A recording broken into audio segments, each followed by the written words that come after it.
Tata-owned Jaguar have been sitting in the fourth spot in the luxury segment behind the three Germans, Audi, BMW and Mercedes.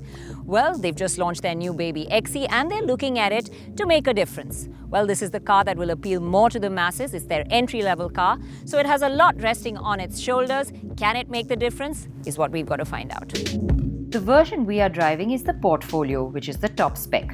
And let's begin with how it looks. The XE doesn't wow you, but it's still a handsome car. The C-pillar sits all the way at the back, making the roofline flow over in a coupe-like manner.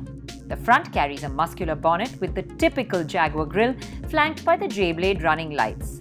And the sides have a chrome-embellished air vent that add a sporty air. Around the back, you have the tail lights that are lifted from the iconic E-Type. It's a smaller, tauter version of its larger siblings.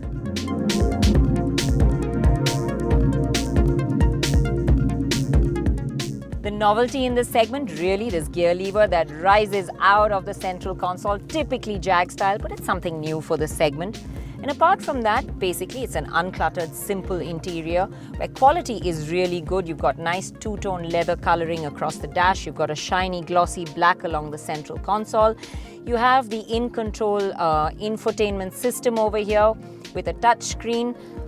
And you have a nice chunky steering wheel, meters and dials that are neatly laid out.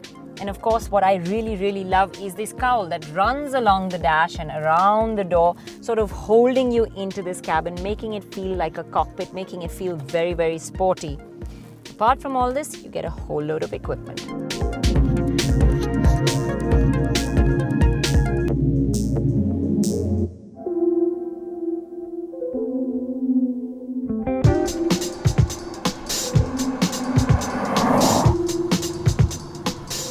Under the hood, the top-spec car carries a 2-litre engine producing 238 bhp and 34.67 kgm of torque. What's nice, and you feel it almost instantly as you sit down, is that the dash is set nice and low. So I think even shorter people will be really comfortable driving. From behind the wheel, the XE feels compact and sporty. The engine is quite silent and refined, and even when you push it harder, it takes on this nice muted growl.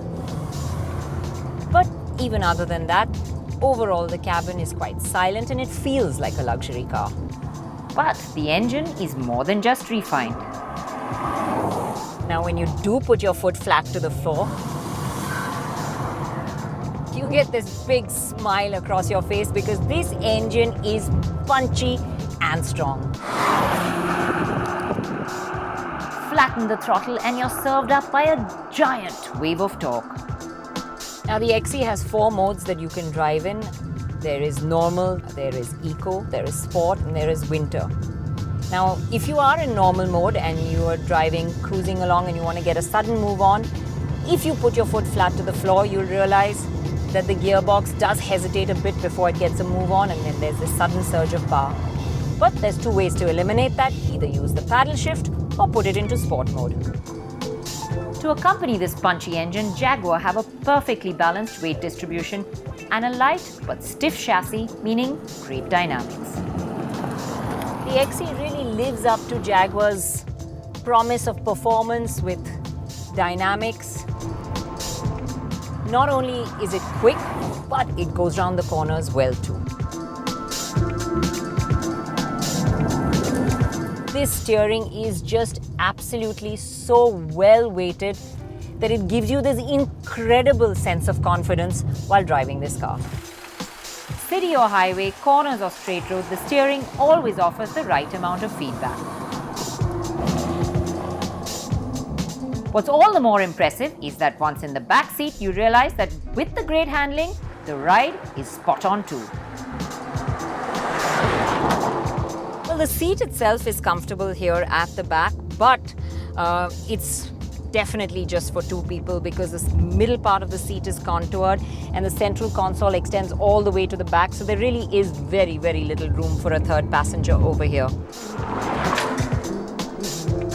Sit quite low, front seat is large, the window line is high, but it's still a very comfortable back seat to be in. That's because the seat itself is comfortable. You've got good under-thigh support, you've got good lumbar support over here. But the best part really is the ride quality.